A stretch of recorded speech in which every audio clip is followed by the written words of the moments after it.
మరి కొనకేమి కాదు వెళ్ళిన నా బిడ్డ వేలకు రాలేదు. మరి అక్కడ ఎవరు వస్తున్నారు కదా, అలాగే రానివ్వండి.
మరి తొనకేమి కాబోయే వెళ్ళావు కదా.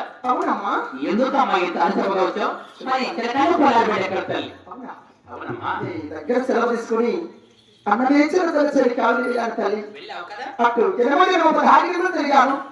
కుడి వైపు గుబలు తోలాను. కేకలేసి గుబలతోనే ఆనందపడానమ్మా. అవునమ్మా. జొన్న చేరుడు వేస్తే కనుక మూడుకాలి తల్లి. కాకపోగా మరమడ వైపున పారి చూడగా వేడికల మొత్తం మూట అయ్యి తల్లి. తర్వాత బిడ్డ వేడికలు కూడా నా ఒక చిన్న చిన్న చేతులతో కోసుకొని ఈనులు తెచ్చి బెడ్డకు జోడించి అతికించి నాకు ఆడుకోవడానికి చిలికలకు లారుబడి తయారు చేశానమ్మా. తర్వాత ఈ ఒక చిలికలకు లారుబడికి అవసరం కలిగాయంటే 7 మంది అన్నగారిని కోడి దేవతను కూడా నా మనసు వేడుకొనగా ఈ ఒక చిలికలకు లారుబడికి అవసరం సాధించాను తల్లి. తర్వాత ఈ ఒక చిలికలకు లారుబడి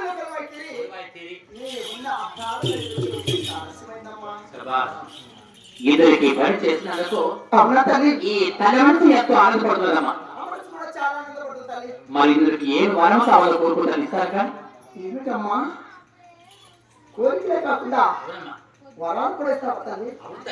నేను అడిగినందుకు కూడా నా మీద నీకు ఎలాంటి కోపం లేదా? ఎలాంటి కోపం లేదమ్మా. అలాగే అడుగుతాను. అలాగే తల్లి.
అమ్మగారు చూడమ్మా వారవారం శనివారం రోజు కూడా అవునమ్మా నీ గర్భమాత చెల్లించాలి కాబట్టి అవును మాట నాకు ఒక్క ముద్ర ప్రకారం అయితే తర్వాత ఈ ఒక్క ముద్ర ప్రకారం ఆచరించి మన యొక్క జనజీవనంలో ఒడువైతేరి మన యొక్క పావుగొండ పట్టణమంతా అందరూ చూసి ఆనందపడే విధముగా ఊరు మెరవలేదని నా మనసులో చిరి కోరికమ్మా ఏమిటమ్మా అవునమ్మా అంటే ఇంత చిన్న వయసులో అవును కదా ఎంత గొప్ప ఆలోచన వచ్చింది అవును తల్లి మన పావుగడ పదాలు విధంగా కూడా మెరడు వెళ్ళొస్తానమ్మా అంటారు అమ్మా చిన్నాడు బిడ్డ ఏమిటమ్మా అలాగే పంపిస్తానమ్మా వెళ్ళొస్తాను తల్లి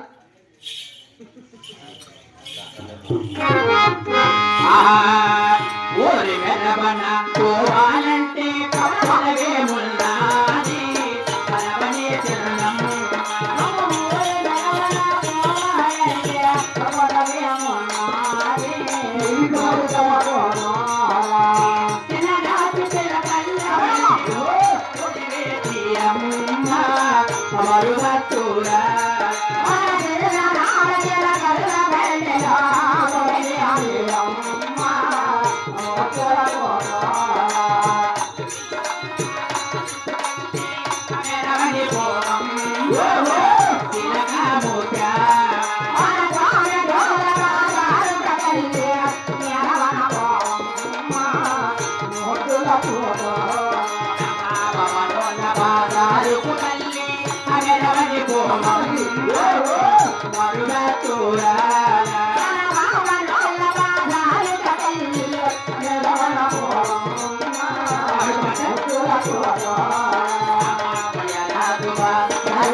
సీనమో నాడు బిడ్డ రమణించిందమ్మ అవును కదా అలా ఊరు వస్తుందంటే అవును తల్లి అలా 4 కులస్తులు వారు అవును కదా బ్రాహ్మణ అవును మరి క్షత్రియ అవును వైశ్య అవునా శూద్ర ఓహో మొదలగు 4 కులస్తుల వారి వీధులను కూడా తిరుక్కొని కాపువారి బజారుకు వచ్చి అవును తల్లి ఉదయం బిడ్డ అలాగే వెళ్ళొస్తానమ్మా అమ్మా చిన్నమ్మ ఏమిటమ్మా అలా ఊరు నుండి వెళ్ళాలి కదా అలా ఊరు నుండి వెళ్ళడానికి ఊరికి వెళ్ళే మాత్రమే సెలవు మూడు గడియలేనా అవునమ్మా అలాగే తల్లి ఊరికి వెళ్ళి లోపల తిరిగి రావచ్చమ్మా అలాగే తిరిగి వస్తానమ్మా అలాగే వెళ్ళాలి నువ్వు చెప్పిన ప్రకారంగా అవునమ్మా ఒక గడియలోనే తిరిగి వస్తానమ్మా అలాగే తల్లి అలాగే వెళ్తానమ్మా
ఆ బాబుడు పట్టడానికి నేను ఎంత పంపించేది ఎద్దులు కుదిరే స్థితిగతి చెప్పకుండా నీ ఆటలో పాటలు